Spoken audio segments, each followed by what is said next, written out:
Congress party ఎన్ని వాగ్దానాలు చేసింది, ఏ రకంగా మోసం చేసింది, ఎవరన్నా హ్యాపీగా ఉన్నారా? ఏ వర్గమైనా గాని ఇది ఎక్కువ దళితులు ఉండే వాడా? ఇది వీళ్ళ ఓట్ల మీదనే బతుకుతున్నారు వాళ్ళు. వీళ్ళని మోసం ఎన్ని దశాబ్దాలు మోసం చేస్తారు. మంచినీళ్ళు లేవు, ఇండ్లు లేవు, రోడ్లు లేవు, ఫ్రీ కరెంట్ ఇస్తానని లేదు, 6 గ్యారెంటీలు లేవు. రైతులను మోసమే, దళితులను మోసమే, మహిళల్ని మోసమే. రాజీవ్ గాంధీ బొమ్మ కోసం ఆయుష్మాన్ భారత్ కార్డులు ప్రింట్లు ఎందుకు అవుతున్నాయండి?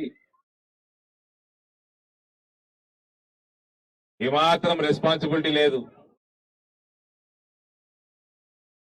మీరు లైవ్ గా అన్ని చూసిండు. మీరు దయచేసి ప్రజల పక్షాన మనం అందరం కొట్లాడదాం. మీరు కొట్లాడుండి, మేము కొట్లాడతాం. వీళ్ళు అడిగినరా అనండి, నాకు అర్థం కాదు. నేను బోధన్ నియోజకవర్గంలో ఉన్నా, సుదర్శన్ రెడ్డి గారిని అడుగుతున్నా, వీళ్ళు అడిగినరా మిమ్మల్ని 500 రూపాయలు రైతులు అడిగినారు మిమ్మల్ని బోనస్, 2 లక్షలు రుణమాఫీ చేయమని అడిగినరా? మహిళలు 4000 రూపాయలు పెన్షన్ చేయమని అడిగినరా? తులం బంగారం ఇవ్వమని అడిగినారు? యూనిట్లు ఫ్రీ 200 ఇవ్వమని అడిగినరా?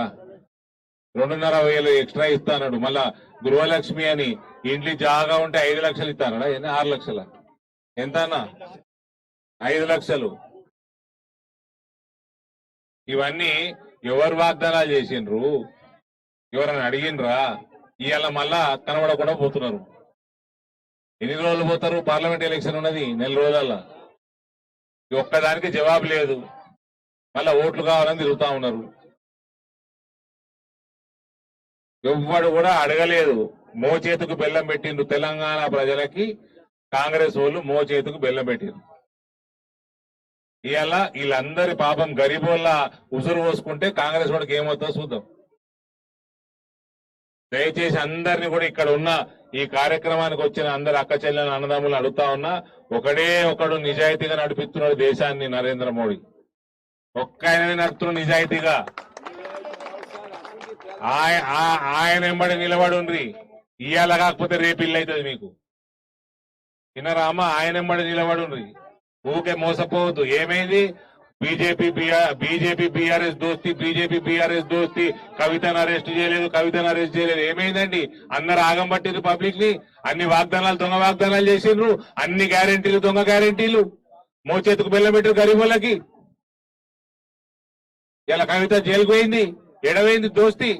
ఎవరిది దోస్తి? ఓవైసీ తోటి నీ దోస్తి. డమ్మి క్యాండిడేట్లు పెడుతూ సిగ్గు లేకుండా మీది దోస్తి ఓవైసీ తోటి. ఎవరిది దోస్తి? బంగ్లాదేశ్ లో ఓట్ల కోసం పాకులాడేది మీది దిక్కుమాల దోస్తి. రోహింగ్యాల ఓట్ల కోసం పాకులాడే మీరు దిక్కుమాల దోస్తి. ఉన్న గుట్టలన్నీ కబ్జాలు పెట్టిస్తారు వాళ్ళ కోసమే. దరిద్ర రాజకీయాలు చేస్తున్నారు మీరు. మీ కాంగ్రెస్ పార్టీ ఇందరు గరీబుల ఉసురు పోసుకుంటారు.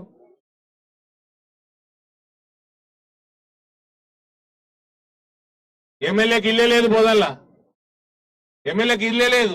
ప్రకాశ్ అన్న, నేను పోయి కొరట్లో నిలబడ్డా. నా పార్టీ ఆడ నాకు బలం చేసుకోవాలని. ఎమ్మెల్యే గెలిస్తే ఆర్మూర్ పోవాలన్నా? ఆర్మూర్ 30 కిలోమీటర్లు ఉన్నది. ఇప్పుడు జగిత్యాల పోవాలా 200 కిలోమీటర్లు బోధనకి వెళ్ళి. పనికి మాలిన రాజకీయాలు, పనికి మాలిన గ్యారంటీలు.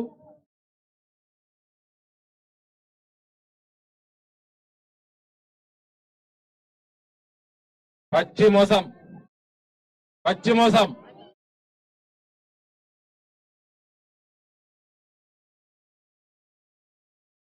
రానున్న ఎన్నికల్లో కాంగ్రెస్ పార్టీకి డిపాజిట్ గల్లంత అయితే గానీ వీళ్ళకి బుద్ధి రాదండి. అప్పుడు నరేంద్ర మోడీ మీద వెనుక నిలబడుందమ్మా. మోడీ వెనుక నిలబడుంది. Thank you.